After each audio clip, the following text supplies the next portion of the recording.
macroscopic quantum teleportation protocol.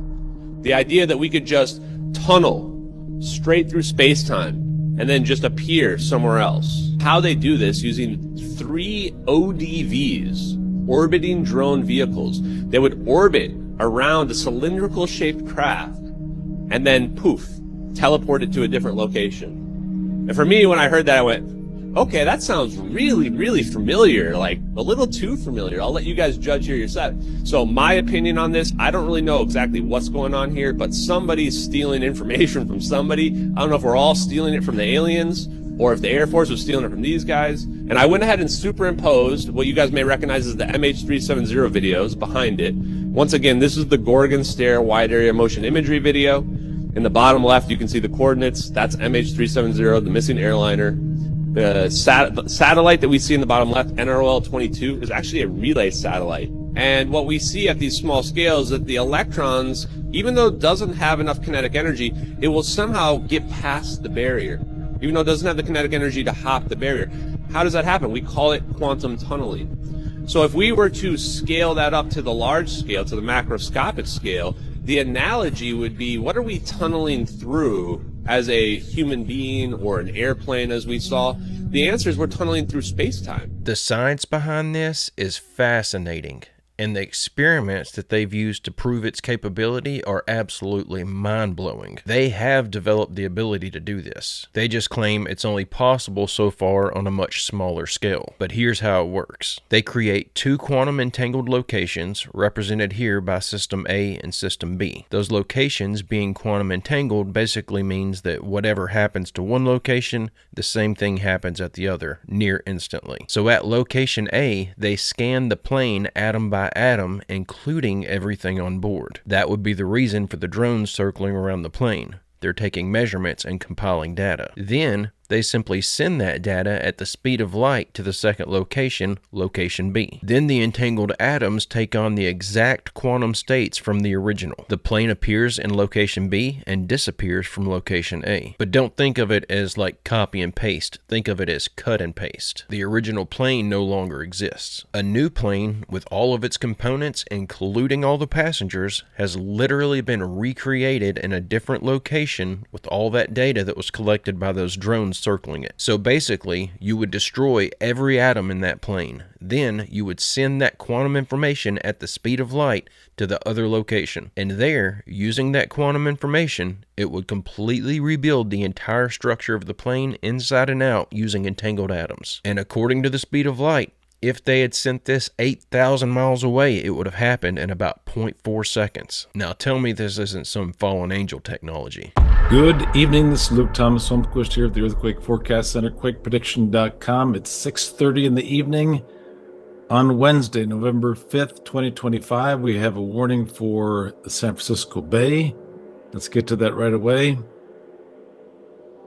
And this is the forecast map for tomorrow, November 6th, and that's for Thursday, November 6th.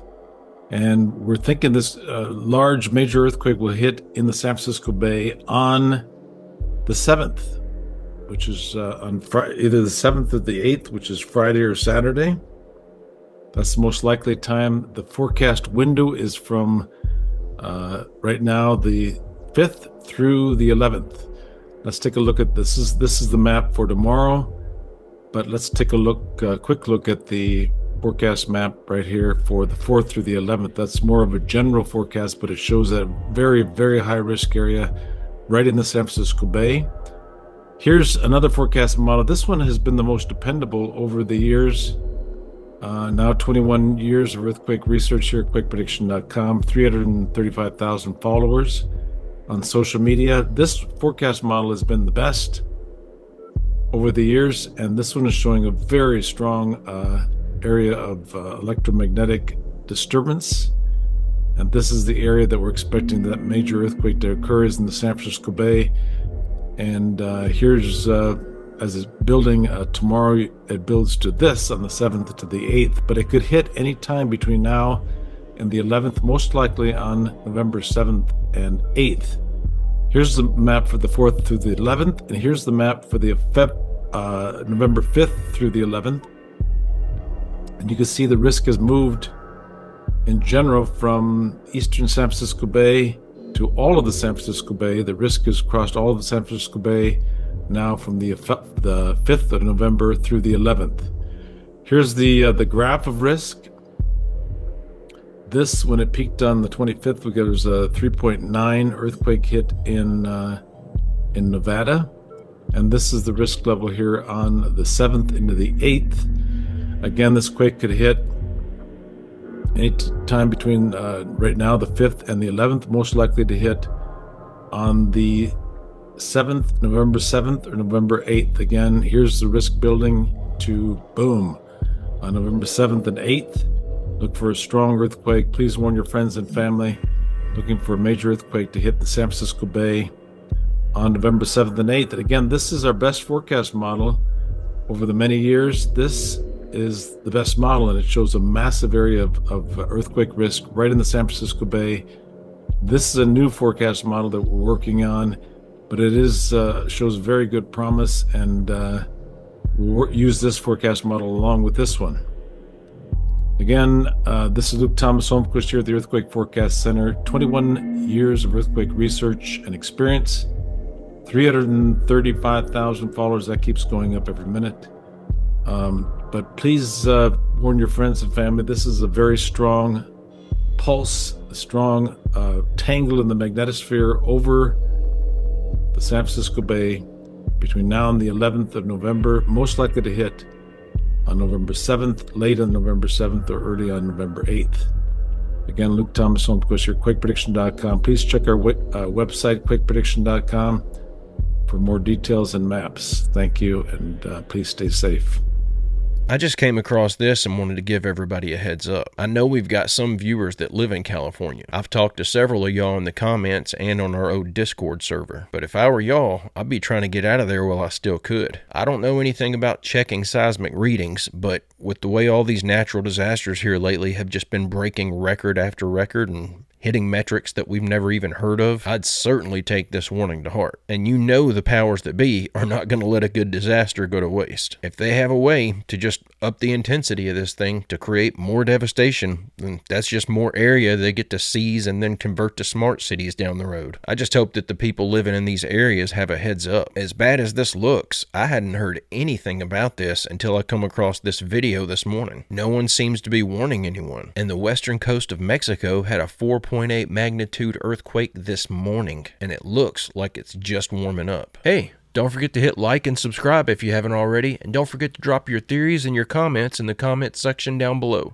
The European Central Bank just passed one of the most insane laws that I have ever seen in my 9 years in this space. This is their official website, and as you can see, they are officially proposing hold-in limits of between 500 and 3,000 euros for the coming digital euro, which is coming a lot sooner than you might think. Now, before we get to the digital euro, just want you guys to notice this official update on their website. This was supposed to be telling us about the digital euro, but it had 41 mentions of the term hold-in limit. Look at this. It's insane. We've got a lot to cover on this exact topic, but this isn't just a European idea.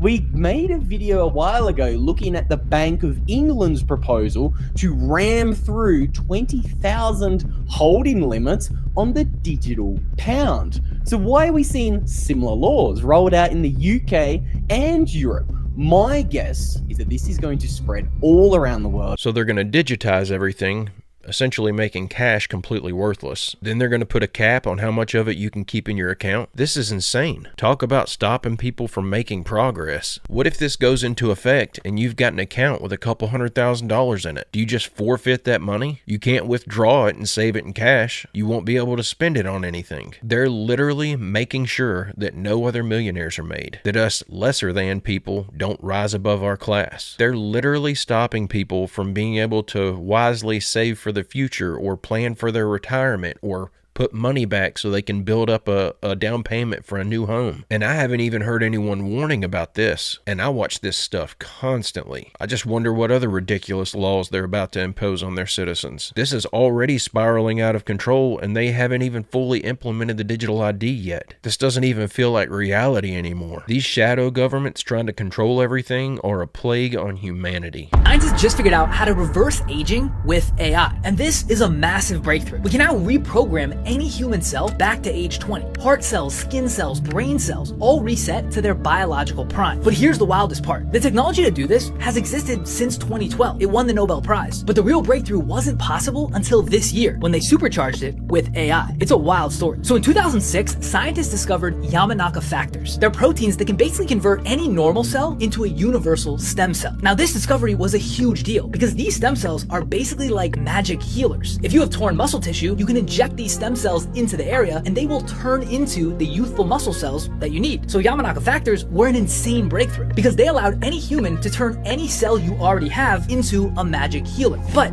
there was one big problem. It turns out the original Yamanaka factors weren't very good at this stem cell conversion. They could do it, but they just weren't reliable enough to make a product. Enter OpenAI, and this is where things get crazy. OpenAI designed a special AI model built specifically to create new proteins. Think of it like ChatGPT, but for protein engineering. So they took all the original Yamanaka research and gave it to this AI model to go ham on improving it. And guess what happened? Their new version is 50 times more effective than the original. They tested it on 50-year-old cells, and it successfully started repairing 30% of the cells in just 7 days. And this isn't science fiction, this actually happened. And it sounds crazy, but in a few years, humans will be able to take a shot that literally reverses the age of their cells. Shout out science. Unfortunately, even if they were to offer this to the public, I'd have to have a pretty severe case of brain damage before I'd ever trust a doctor with an injection again. Have y'all seen all the reports on the paperwork they're tricking people into signing when they have an ER visit now? I haven't been able to cover it because this is one of YouTube's taboo topics, but there's even a video circulating right now of a man being held down and given treatment against his will. And that video looked like it was filmed in the United States. And just because the mandates have stopped, that doesn't mean that their desire to push this on us has stopped. But I would rather grow old and die than to take the risk if that's how they have to give it to you. These doctors really messed up. They're never going to have the trust they once had with the public. And I won't even take an over-the-counter ibuprofen anymore after all the stuff I've seen over the last few months. And as we look up all of these countries,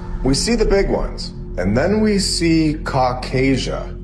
Have any of us heard of a country in the 1900s named Caucasia? I personally have never heard of Caucasia, which is similar to Tartaria. All of these countries that we were never told about. But this one wasn't hundreds of years ago. This was 1905. So they are now, in my opinion, lying and telling us that Caucasia, or Caucasus, is a region that has a bunch of countries in it, including Russia, which we all know have connections to Tartaria. But let's take a look at this list again from 1905. They are already listing Russia on this map with Turkey, France, Holland, Germany, Switzerland, Italy.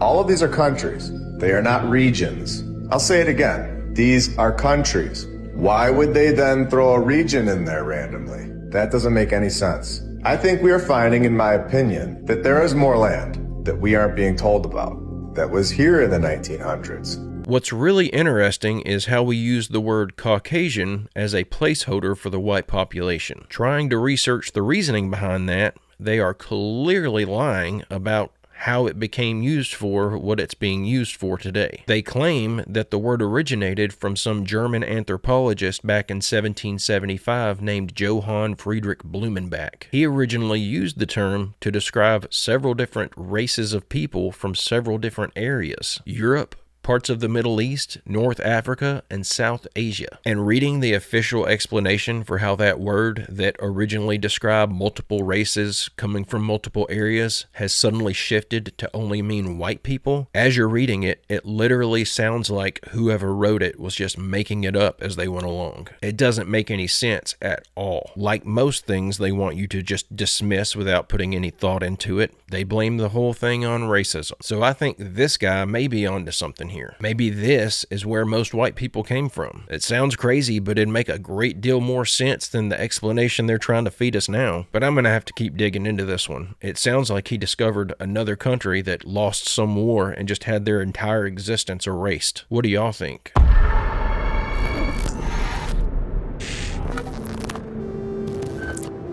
Prior to the 2020 lockdowns, buy now, pay later services were obscured from most of the market. A firm was founded in 2012 by PayPal co-founder Max Levchin, but was only used on high purchases by a small handful of merchants. After the 2020 lockdowns, as people's money became weaker, sudden partnerships with Apple Pay and Amazon, a Super Bowl ad, and an IPO brought Affirm and the entire buy now, pay later scheme to a public already slipping into debt. The first year saw an over 400% increase in people using buy now, pay later services to buy essentials, including groceries, gas, and paying their utilities. Starting in 2024, Affirm has been gradually rolling out its new requirement for biometric identification. Once again, this is the old-fashioned problem, reaction, solution scheme being deployed. Under the guises of safety and fraud prevention, the buy now, pay later industry will soon require biometric ID, and Visa is following close behind. Visa launched their payment passkey in 2024, which allows you to voluntarily make purchases with your phone's built-in biometrics. Visa aims to be biometric first by 2026. The international banking cartel has made it clear that this is where we are headed. It's the only way the crypto AI control grid can function. While many of us can clearly see this as a major upgrade for tyranny and an affront to human free will, many are perfectly content with an authoritarian state.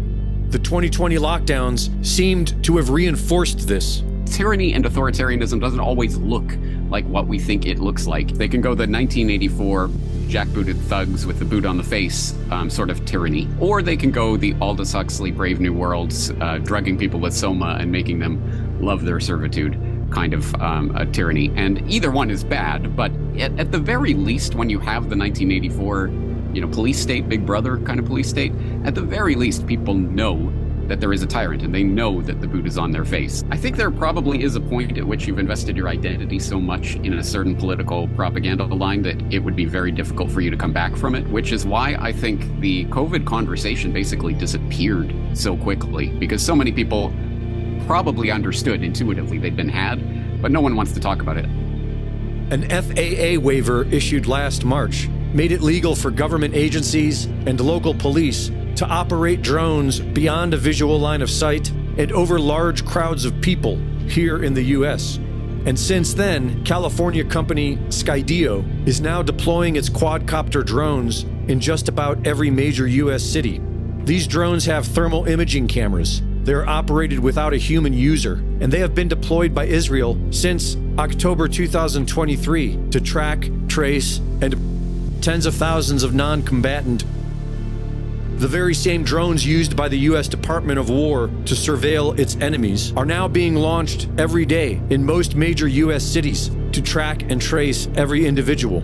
The new financial system is now ready to be born out of the ashes of the old, and all that will be required in order to buy and sell will be your consent to the biometric digital ID. It's starting to look like, as we've been sitting here watching in horror, as all of these countries overseas are forcing their citizens onto a digital ID, we've been quietly and unknowingly signing up for ours for years. How many times have you clicked that little box in an app saying that you've read the terms and conditions for some service and you didn't actually read it? I know I've done it 1,000 times. You think that it's relatively safe to do because of consumer protection laws, that they couldn't possibly have anything too bad in those terms and conditions. But just stop and think about all the stories we've heard in just the past few years of really bad stuff being buried in those words. There was that story just a year or so ago where that guy tried to sue Disney because his wife had an allergic reaction in one of their restaurants and died from it, only to find out during legal proceedings that he had signed away the right to sue Disney whenever he signed up for his Disney Plus account. It was in the terms and conditions. We don't know what they're hiding in those things. We've probably all signed over our biometric data to the wrong people already. It's just a matter of waiting for them to come out and tell us how they're going to use it against us. It's looking like the only way we're going to be able to stop this is if we make the decision to just not participate in society altogether. But even that won't save us. They'll just track us all down with those drones with the thermal imaging capabilities. Things are not looking good. U.S. Patent 6506-148B2. Nervous system manipulation by electromagnetic fields, weak, low-frequency electromagnetic pulses, I guess those around 0.5 to 2.4, can subtly affect the human nervous system. Computer screens and TVs emit these pulses through flickering images, meaning it's technically possible to influence somebody's body or mood just by how visuals are displayed on a screen, even if they can't consciously see the flicker. And this brings us to the flicker fusion threshold. This is the point where a rapidly flashing light looks continuous. And it looks like this to your eyes because your brain can't process that it's flashing individually anymore. For most people, this threshold is around 50 to 90 flashes per second. So if something's flashing faster than that, your conscious mind can't detect it, but your nervous system and subconscious still respond to these signals. And now we understand why they wanted us to get rid of the old light bulbs and pushed LED light bulbs on everyone, because most household LED bulbs flicker at 100 to 120 hertz. So even though the flicker is invisible, it still acts as a form of subconscious sensory stimulation, and long-term exposure can still stress or dull the body's natural electrical and neurological balance. It seems like nearly every day I learn something else that makes it make sense why it feels so nice to just step outside sometimes. It's crazy how we're living in the most comfortable time in all of human history. Nearly everyone has a roof over their head. We don't have to hunt for our food anymore. We have the ability to control the temperature in our home if it gets too hot or cold outside. But all of these things that were sold to us as a comfort are just slowly destroying our bodies. It almost makes me wonder if a guy living 1,000 years ago who was my age, who worked all day on an empty stomach, sweating all day in the summer sun, wearing some thick rawhide clothing that his wife made out of the last animal that he killed, somebody who's just barely surviving. I wonder how much better his brain worked than mine. I know I feel like the older I get, the dumber I get. And to my understanding, it's supposed to work the opposite. But the longer I live, the longer I'm exposed to all this stuff, so it does make sense. But everyone, I'm going to go ahead and end the video right there. I know this one's a little shorter than they usually are, but this was all the time I had available today. I've got some stuff to get ready for. My wife and I just celebrated our 20-year wedding anniversary, and we've got big plans for the weekend. That being said, I will not be posting a video tomorrow due to those plans. I just wanted to give everyone a heads up. But God willing, I'll be back on Monday. And hopefully, when I come back on Monday, it won't be to discuss the devastation from some massive earthquake that just sank half of California. But thanks for hanging out with me, everybody. I hope you all have a great, safe, fantastic rest of your day, an absolutely phenomenal weekend, and I will see you all on Monday.